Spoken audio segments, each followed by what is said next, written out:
ஒரு மாதிரியா இருக்கீங்க? பசிக்குதா? ஏதாவது சாப்பிடுறீங்களா? அம்மா அது பாரதி, என்னடா? இங்கதான் இருக்கீங்களா எல்லாரும்? சொல்லுங்க, ஏதாச்சும் வேலையா? அதெல்லாம் ஒண்ணு இல்ல பாரதி.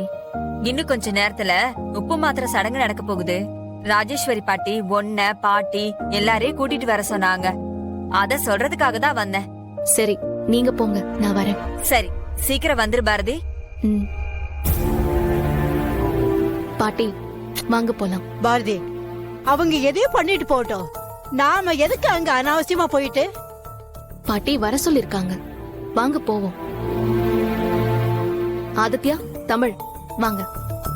அம்மா இப்பவே சாப்பிடணுமா? வேண்டாம். சரி, நாம அந்த சடங்கு முடிஞ்ச உடனே சாப்பிடலாம். வாங்க பாட்டி.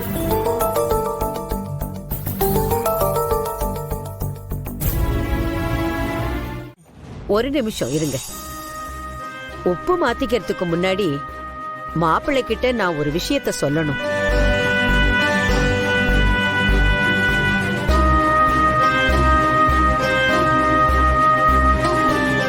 மாப்பிள்ளை, ஒவ்வொரு கல்யாணம் நடக்கும் போதும் பொண்ணு வீடும் மாப்பிள்ளை வீடும் இந்த கல்யாணம் எந்த தடையும் இல்லாம நல்லபடியா நடக்கணும்னு தான் ஆசைப்படுவாங்க. நானும் அப்படித்தான். என் பேத்தியோட கல்யாணம் நல்லபடியா நடக்கணும்னு நினைக்கிறேன். ஆனா இந்த கல்யாணத்துல எப்படியாவது ஏதாவது ஒரு பிரச்சனை பண்ணணும்னு ஒருத்தி கங்கணம் கட்டிக்கிட்டு காத்துக்கிட்டு இருக்கா.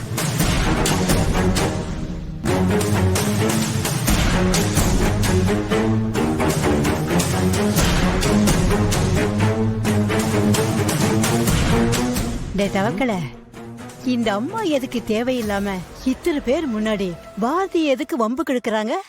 பாட்டி, அவங்க எல்லாருக்கும் அண்ணி இந்த கல்யாணத்தை நிறுத்திடுவாங்கங்கிற பயம் இருக்கு.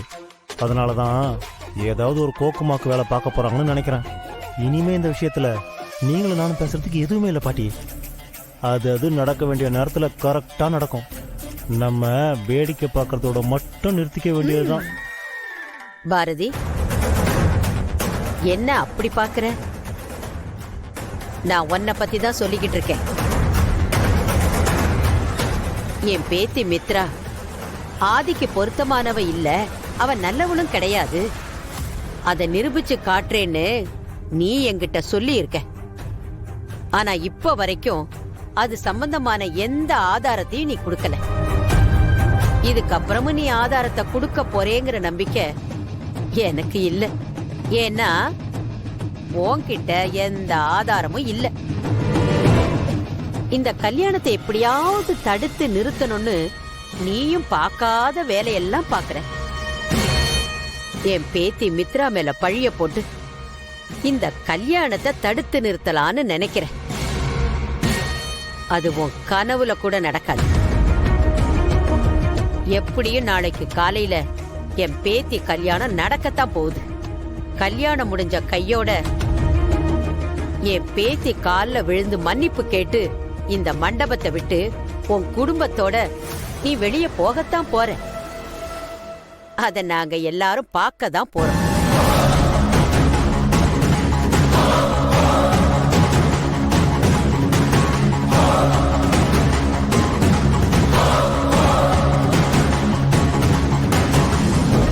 உனக்கு நான் இவ்வளவு முக்கியத்துவம் கொடுத்து பேச வேண்டிய அவசியமே இல்லை.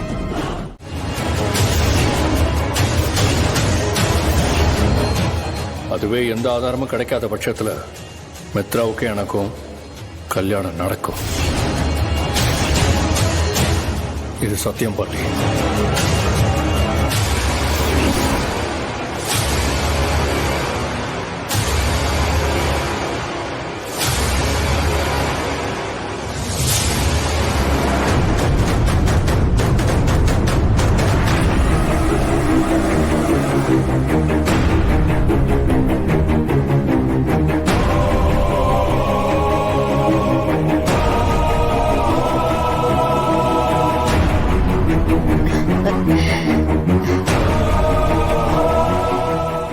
எனக்கு இது போதும் மாப்ள.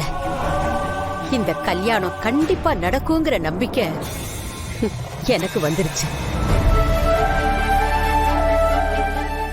சரி சரி, உப்பு மாத்திர சடங்குக்கு நேரம் ஆயிக்கிட்டே இருக்கு. நீங்களும் மித்ராவும் உப்பு கூடைய மாத்திக்கோங்க.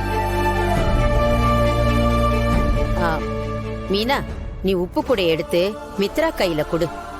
பவானி, உங்க வீட்டு சார்பா மாப்பிள்ளைக்கு அந்த உப்பு கூடைய எடுத்து கொடு. மாப்பிள்ளை அந்த உப்பு கூடைய மித்ரா கையில குடுக்கட்டும். அத மித்ரா கையில இருந்து வாங்கினதும் மீனா, நம்ம வீட்டு சார்பா நீ உப்பு கூடைய மித்ரா கையில குடுக்கணும். மித்ரா அந்த உப்பு கூடைய மாப்பிள்ளை கையில குடுத்துருவா. சரிங்க பாட்டி. அக்கா, இப்போ உப்பு கூட மாத்திக்கிட்டா கல்யாணம் நடந்துருமாக்கா?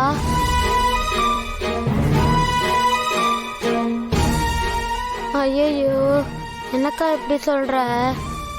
இந்த கல்யாணம் கண்டிப்பா நடக்க கூடாதுக்கா.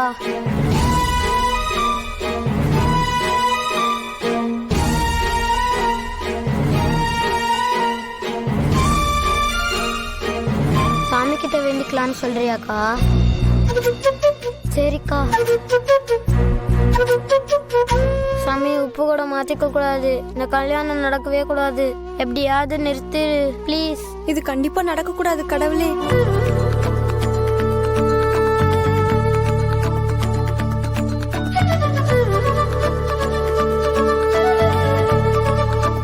மாப்பிள்ள, இந்த கல்யாணம் நல்லபடியா நடக்கணும்னு கடவுளை மனசார வேண்டிக்கிட்டு உப்பு கூடைய மித்ரா கிட்ட கொடுங்க.